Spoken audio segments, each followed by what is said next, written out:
ದಲಿತ ಸಂಘರ್ಷ ಸಮಿತಿ ವಿವಿಧ ಬೇಡಿಕೆಗಳ ಈಡೇರಿಕೆಗಾಗಿ ಬೆಂಗಳೂರಿನಲ್ಲಿ ಬೃಹತ್ ಹೋರಾಟಕ್ಕೆ ಸಜ್ಜಾಗಿದೆ. ಬಜೆಟ್ನಲ್ಲಿ ದಲಿತ ಸಮುದಾಯದ ಅಭಿವೃದ್ಧಿಗೆ ಸೂಕ್ತ ಅನುದಾನ ಹಾಗೂ ಹಕ್ಕುಗಳ ರಕ್ಷಣೆಗಾಗಿ ಆಗ್ರಹಿಸಿ ಡಿಎಸ್ಎಸ್ ಇದೀಗ ಬೀದಿಗಿಳಿಯುತ್ತದೆ.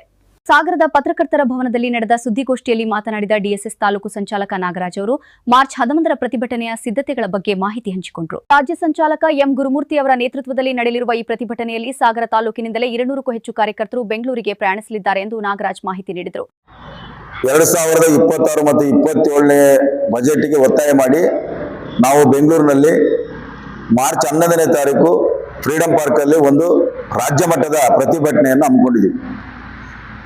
ಈ ಪ್ರತಿಭಟನೆಯಲ್ಲಿ ಕೆಲವೊಂದು ಒಕ್ಕೊತ್ತಾಯಗಳನ್ನು ಸರ್ಕಾರಕ್ಕೆ ನಾವು ಮಾಡ್ತಾ ಇದ್ದೀವಿ. ವಿಚಾರ ಏನಪ್ಪಾ ಅಂತ ಹೇಳಿದ್ರೆ, SC ST ಮತ್ತು TSPಗೆ ಶೇಕಡ 24.1% ಅನುದಾನವನ್ನು ಮೀಸಲಿರಿಸಬೇಕು ಅಂತೇಳಿ. ಯಾಕಂತ ಹೇಳಿದ್ರೆ SC ST ಮತ್ತು TSP ಹಣ ಸರ್ಕಾರದ ಎಲ್ಲ ಇಲಾಖೆಗಳಿಗೂ ಬರುತ್ತೆ. ಆದ್ರೆ ಹಣವನ್ನ ಆಯಾ ಜನಾಂಗಕ್ಕೆ ಮೀಸಲಾಗಿಡಬೇಕು ಅಂತ ಹೇಳ್ಬಿಟ್ಟು ಸರ್ಕಾರದ ಆದೇಶ ಇದೆ. ಆದ್ರೆ ಅದನ್ನ ದುರ್ಬಳಕೆ ಆಗ್ತಾ ಇದೆ. ಎಲ್ಲ ಇಲಾಖೆಗಳು ಬೇರೆ ಬೇರೆ ಕಾಮಗಾರಿಗಳನ್ನ ಅದನ್ನು ಬಳಸ್ತಾ ಇದ್ದಾರೆ.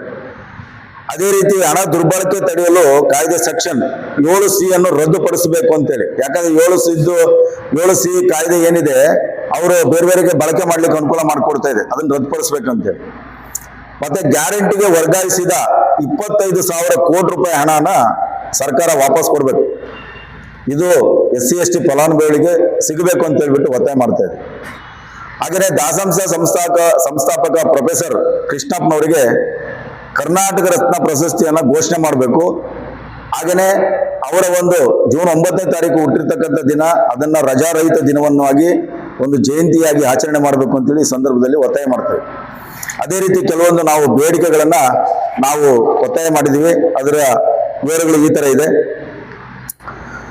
2026-27ರ ಬಜೆಟ್ನಲ್ಲಿ ಪರಿಶಿಷ್ಟ ಜಾತಿ ಮತ್ತು ಪರಿಶಿಷ್ಟ ಪಂಗಡದ ಜನಸಂಖ್ಯೆಗೆ ಅನುಗುಣವಾಗಿ SC ST ಮತ್ತು TSP ಶೇಕಡ 24% ಅನುದಾನ ಮೀಸಲಿರಿಸಬೇಕು. ಮೀಸಲಿರಿಸಿದ ಅನುದಾನ ದುರ್ಬಳಕೆ ತಡೆಯಲು SC ST TSP ಕಾಯ್ದೆ 2013ರ ಸೆಕ್ಷನ್ 7 ಅಡಿ ರದ್ದುಪಡಿಸುವಂತೆ 7C ರದ್ದುಪಡಿಸಿ ಆದೇಶ ಹೊರಡಿಸಬೇಕು. ದಲಿತರ ಅಭಿವೃದ್ಧಿಗೆ ವಿರುದ್ಧವಾಗಿ SC ST TSPಯ 25,000 ಕೋಟಿ ಗ್ಯಾರಂಟಿ ಯೋಜನೆ ವರ್ಗಾಯಿಸಿದ ಹಣವನ್ನು ಹಿಂತಿರಿಸಬೇಕು.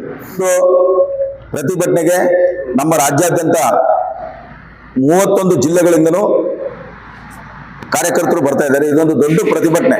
ತಾಲೂಕಿನಲ್ಲಿ ಹೆಚ್ಚು ಕಡಿಮೆ ನಾವು ಒಂದು 200-300 ಜನ ಸಾಗರದಿಂದ ಹೊರಟಿದ್ದೀವಿ.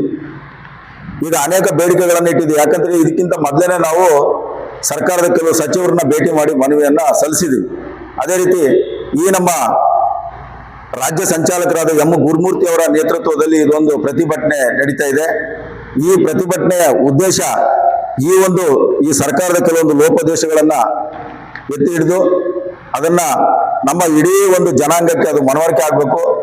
ಎಲ್ಲರೂ ಈ ಒಂದು ಪ್ರತಿಭಟನೆಯಲ್ಲಿ ಭಾಗವಹಿಸಬೇಕು. ಇದು ನಾವು ಒಬ್ಬರಿಗೋಸ್ಕರ ಮಾಡ್ತಿರ್ತಕ್ಕಂಥದ್ದಲ್ಲ. ಸುದ್ದಿಗೋಷ್ಠಿಯಲ್ಲಿ ಮುಖಂಡರಾದ ಶಿವಪ್ಪ, ಗುಡ್ಡೆಕೌತಿ, ಈಶ್ವರ, ಚಂದ್ರಣ್ಣ, ರತ್ನಮ್ಮ ಸೇರಿದಂತೆ ಹಲವರು ಉಪಸ್ಥಿತರಿದ್ದರು. ತಂತ್ರಜ್ಞಾನದೊಂದಿಗೆ ಡಿಜಿಟಲ್ ಮೀಡಿಯಾದಲ್ಲಿ ಮುಂದೆ ಸಾಗ್ತಿರುವ ಜಮೀಲ್ ಸಾಗರ್ ಅವರ ಸಾರಥ್ಯದ ಸುದ್ದಿ ಮನೆ ಡಿಜಿಟಲ್ ಮೀಡಿಯಾ ಸಬ್ಸ್ಕ್ರೈಬ್ ಮಾಡಿ ಪ್ರತಿನಿತ್ಯದ ಸುದ್ದಿಗಳು ನೋಡಿ. ಮತ್ತೊಂದು ಸುದ್ದಿಗಳೊಂದಿಗೆ ಮತ್ತೆ ಆಗಮಿಸುತ್ತೇವೆ. ಸುದ್ದಿ ಮನೆ ಡಿಜಿಟಲ್ ಮೀಡಿಯಾ ವೀಕ್ಷಣೆ ಮಾಡಿದ್ದಕ್ಕಾಗಿ ಧನ್ಯವಾದಗಳು.